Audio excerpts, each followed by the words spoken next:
All right, everyone. Welcome to this week's weekly football press conference. The Blue Raiders, after about a month from being at home, will play at home this week against FIU. Kickoff will be at 2:30 on ESPN Plus. And I'd like to remind everyone it is our 41st annual Salute to Veterans and Armed Forces game. So to get things started, I'd like to bring up the head coach, Rick Stockstill. Thank you, AC. Appreciate you. Appreciate everybody being here. And start out really first, like AC just said, that we're excited to recognize, all the veterans, the men and women have served this country. So it's a great opportunity for our players to go out there and play a 60-minute game and honor them. So looking forward to that. And then here, got FIU coming in this week. They're 4-5. They got a good team. It was a close game last year. Went down to the wire with them down there. So we got to be ready to play, and I know we will be. We had a good work yesterday, and excited to be at home, and looking forward to the opportunity to play this week. So turn it over to you guys.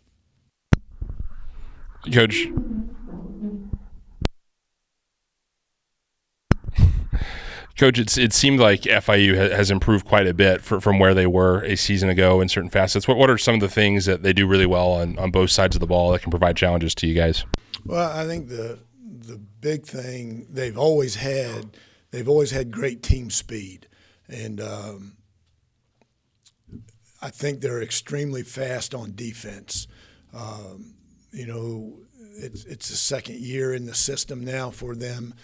Both offensively and defensively, but it really shows up, their team speed and athleticism on defense, and I think that's helped them. Offensively, they've, kind of settled in on their quarterback now. He's a guy that can move around, escape pressure in the pocket, and do some damage with his feet. He's like the fourth or fifth, I haven't seen the stats yet, but fourth or fifth leading passer in the conference, and that's without playing the first couple games. So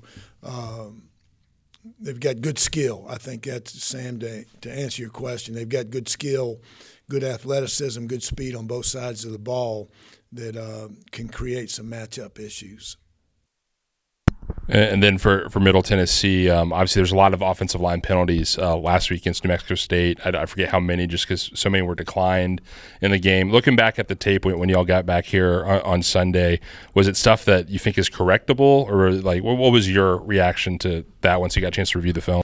Well, we had two holding penalties, and then one holding penalty that was declined.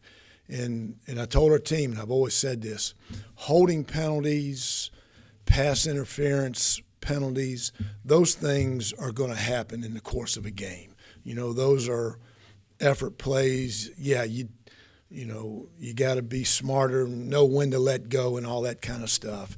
But those things are going to happen in the course of every game. And, the ones that are frustrating are the pre- and post-snap penalties. And we did not have any post-snap penalties, but we had 5 pre-snap penalties and, illegal procedures and, one on the PAT, the first PAT, and, we still made the kick. We overcame it. Then we had a couple others that, that hurt us, and we've just got to be more disciplined. I've got to do a better job, obviously, of, getting my point across that we can't afford those. And those are how you lose games. And we got to be more disciplined, and, the guys will. And, so I guess to answer your question, yes, they are correctable. Coach, defensively made a big jump, only gave up 13 points on the other night. What was the big difference from where they had come since the Liberty game?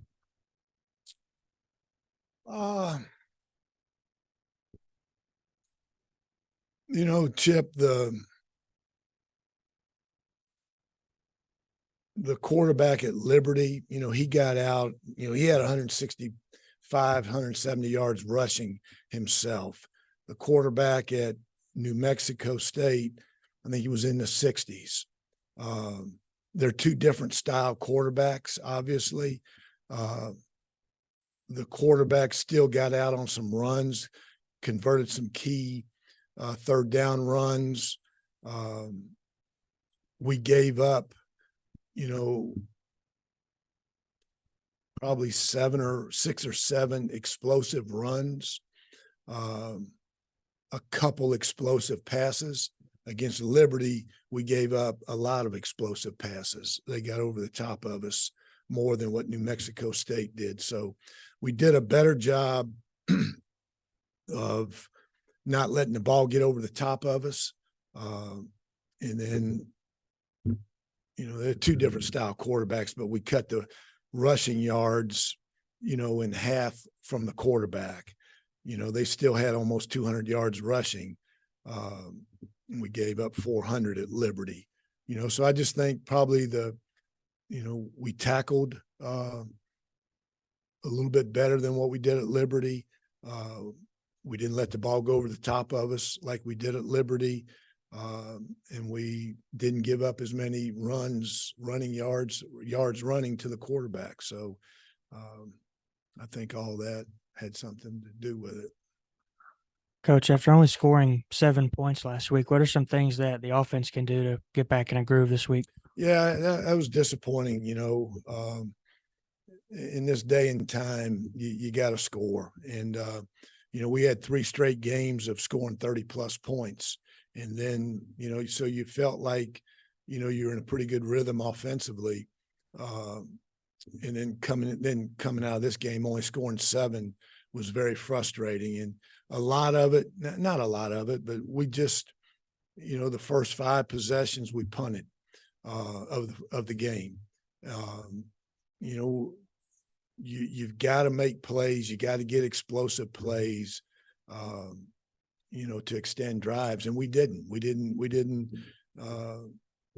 till the last drive of the first half. We didn't get any rhythm going. We didn't get any big plays. We had a big play, on that drive. Had 2 big plays, the touchdown pass and, Frank's, little catch down the sideline. So, I guess to answer your question, we all got to do a better job. We got to obviously you got to make plays when your number's called, but it's not as easy as that. Anybody can sit up here and say that. We got to do a little bit better at every position. And I'm not I'm not saying our guys did anything bad, but we all just got to do a little bit better, a little bit more consistency. If you look back at those last 3 games, there were some explosive plays in it. And, Liberty, we had, a handful of them. We didn't have those yesterday or Saturday against New Mexico State. So I think getting in a better rhythm and staying on the field, we got to do a better job of converting on third downs. Staying on the field will help. Eliminating pre-snap penalties where you're behind the chains a little bit. So I think you got to put it. I don't think there's a singular answer, to your question. It's we all just got to, you got to pour everything in that soup bowl, and we all got to do better. But you're in a spot right now that you're not used to and have not been in for years, as far as where you are in November and not being in a fight for a bowl. How do you handle that personally and with your ball club? It's frustrating. It's disappointing. It's not, like I told him yesterday, it's not where we want to be. It's not where we thought we would be, but it's where we are. And, so you got to look at yourself in the mirror and be a man about it. And just because you can't get to where you wanted to get to doesn't mean you're allowed to quit. And we're not going to quit. We're going to play. We're going to finish this season like men, like good teammates, and we're going to fight our guts out, to try to win these last 3 games. And we've had 4 one-score games that we've lost, four one-score losses, and we've not yet, really, we haven't played offensively and defensively together yet. And that's the frustrating point. We played good enough offensively to win at Liberty, but we didn't play good enough defensively. New Mexico State, we played good enough defensively to win, but we didn't offensively. And, so it's just, it's frustrating, but, it's, you got to keep fighting. You got to keep working. That's what you're here to do. And you play and you finish what you start. And this is what we started, and we're going to finish it. Anything else, Coach? Hey, Coach. One more. Chris Harris, how you doing? I'm great, Chris. How are you, my man? Great to see you. Just kind of piggybacking off of that one. Do you feel like you have the leadership in the locker room to carry that message for the guys? Absolutely, 100%, without any hesitation, Chris. We've got good leadership on this staff. We've got good leadership in that locker room on this team. And we come to work. They've come to work every day throughout this year. The ball hadn't always bounced their way, but they haven't pointed fingers, and we're going to keep fighting. And I don't have any reservations, any doubts whatsoever about this staff or about our players, this team, carrying that message forward. Thank you, Coach. Appreciate you, Chris. Anything else, Coach? Thank you, guys. Have a great week. All right, everyone. Now it's time for our student athletes. We got quarterback Nick Vadiato and safety Trey Llewellyn. We'll begin with Nick.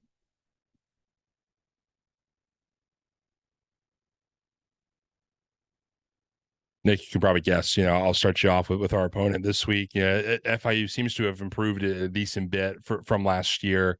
But what are you seeing from them on film as y'all prepare for this week? Yeah, a lot of, like Coach said, a lot of speed. They play fast, they play physical. They're very talented. Just being kind of down from there, I'm fortunate enough to know some of their players. So I know that they're very good competitors. They're good people. They play with their hearts. And you're always going to get their best. And as an opponent, like, that's good to know, because when you're going against someone who is giving your all, like, you take pride in that. And so we're going to take a lot of pride in how we prepare this week and facing them on Saturday. They're a good team. Obviously, they're fighting to become bowl eligible. So but they are much improved. And even from my freshman year to playing them last year, being a tight game, they played us very close. And it came down to the wire. Jacoby made some really good plays in that game to help us win and seal it at the end. But they're very improved. A lot of speed. They do what they're supposed to. Rarely do you ever see a bust in coverage. They rally to the football really well, and they're very fast. So we have to be on our A game, which I know we will be, and we'll prepare very well this week. And just excited to get to it with the guys and get back out there practicing and playing on Saturday. You obviously miss a lot of the pageantry and events that go on around the Salute to Vets games. But what was it like as a player, to play in something that means so much to so many people and has been going on for so long as 41st year of that here at Middle? Yeah. Well, first off, I think it's amazing that we've been doing it for, now 41 years. I think that just shows that, we really do truly care about it. And I hope everyone else can see that and I know we take pride in it, and I hope everyone can see how much pride we take in it. But I always, I've loved this game, like this kind of the salute to veterans, salute to service game. I think seeing, I know Larry does something with the stickers on our helmets, how it's kind of with the American flag on it. And I think that's like really special. So I think just seeing that and being able to represent and tribute to everyone who has served for the country. And I think that's really special. And, it's not taken lightly. And, our guys take a lot of pride in it. And so I'm excited about it. Nick, coming out of New Mexico State and moving forward, Coach talked about it. He said everybody's got to get better. Mm-hmm. Specifically, where do you feel like offensively you guys need to be better? Yeah, I mean, I think if you look at New Mexico State, we just didn't do a good job of of one, creating explosive plays, sustaining drives. The first 5 drives, like Coach said, we punt it, and that's just not, that's not gonna help you score points and win games. So I think one is just being able to sustain drives. You got to get in manageable situations in terms of third down, and then you got to convert on third down. And then when you get into the red zone, you got to be able to finish with touchdowns. And I think it's just, we have to look at ourselves and see things that we haven't done well. Obviously, whether it's penalties, whether it's turnovers that we've had throughout the year, we just have to keep getting better at it. We have to keep working. And, I thought something that I took from yesterday, Coach Stewart was talking to us. He just said, things that we have to fix. It's not going to happen in the meeting room. It's going to happen on the practice field. So I think it's just, looking at practice each and every day and taking it as another opportunity to get better. And we have to attack it as we would any other day. And when I know we will. And so, just have to do that. And, we'll continue to get better as a group, as a unit, and hopefully, be better for this team moving forward. Nick, you guys were 5 for 16 on third down. What can you do to improve that number? Yeah, I think it's it kind of goes hand in hand with some of the penalties. Penalties and then just not being good on first and second down. I think when you get into, very third and longs, like 3rd and 8s, 3rd and 9s, 3rd and 10s, or if you're behind the sticks and you got some 3rd and 12s, 3rd and 15s, like that's just, there's not many play calls that are good for that situation. And I think it's just about kind of doing what we need to be doing. And that starts on first down. We need to, we can't have a negative play or a play for no yardage because you're already setting yourself back. So I think, just kind of getting better in ourselves. Always moving forward is something that Brent talks to the quarterbacks a lot about, is like you're constantly moving forward. No matter what it is, if it's a yard, if it's 2 yards, constantly moving forward, getting positive yardage. You're setting yourself up for better situations when it comes to third down. And then just being really like locked in on that and doing your job, because, obviously third downs is very important when it comes to a game. And if you're not converting third downs, that means you're punting and you're not scoring points. And our job as an offense is to score points. So we need to be able to start sustaining drives more and, finishing our drives in the end zone. Thank you. Everybody. Trey, we were talking about a little bit, but before the pressure started, but you have a personal connection to, to Salute to Vets game. What's it like playing in this game, for you, and just being a part of, a tradition that's been going on here at Middle Tennessee for 41 years now. Well, first off, like Nick said, 41 years, that's amazing to be saluting people that fight for us, fight for our country, fight for our freedom. A lot of times, I talked about taking stuff for granted the other day. We take this game for granted sometimes. We're lucky enough to be over here playing this game while people are fighting for our country. So I thank God every day for this opportunity. But yeah, my pawpaw back home, Mickey Denton, he was in the Vietnam War, and very thankful for that, man, because without him there would be, no me. So this game means a lot to me. Every game means a lot to me, but this game single-handedly means a lot, just because I'll be playing for people who fought for us, and we'll be playing for people who've, fought for our lives. Coach Stockstill mentioned the speed that FIU has, particularly at the skill positions, on offense. How do you combat a team that has a lot of speed defensively as a unit? As you may know by now, there's nothing that we haven't been against. So at the end of the day, we just need to play our game. Coach talked about the quarterback. Yeah, the quarterback's pretty good, but I will say they switched him out at the end of the game the other day. They went from a left-handed quarterback to a right-handed quarterback at the end of the game. So we really don't know who's going to play right now. Right now, we're just preparing the best we can, getting after each other, making our run fit strong and everything like that. So trusting Coach Schaefer's game plan. The other day, we held him to 13 points. One of those was a score we thought was down. We kept them out of the end zone. All the other times, they had to kick a field goal. So we just got to do a better job of executing and, eliminating those big plays. I know for wide receivers, switched from a left-handed to a right-handed quarterback, can cause some different things. Does it change? What do y'all have to change on defense when they switch between hands? The way we see the quarterback, the way he reads. Left-handed quarterbacks read the defense and turn their shoulders a lot different than a right-handed QB. Right-handed QB is easy to throw to the left side. Left-handed QBs, obviously the other side. So this week we'll be practicing on reading the shoulder and coming downhill and not missing tackles. A couple times last week we missed a couple tackles.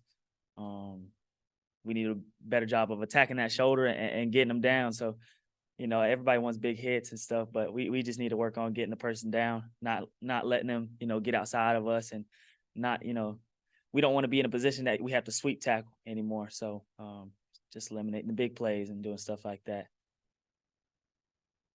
But overall, man, I just want to say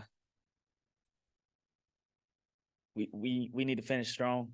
Obviously we know we're not bowl eligible. We're not gonna, have a chance to be bowl eligible. But right now it's a time where we can play for each other, play for this program, play for everything that it's given us, and play for us as seniors. And many who don't know, there's a lot of tragedy going on in my city. So if you're watching this, man, I'm praying for my city.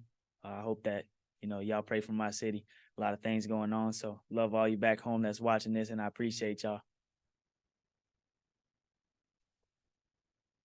All right, thanks, guys. And reminder, we'll be back here next week as the Blue Raiders prepare for their senior day against UTEP with a 1 o'clock start. Thank you.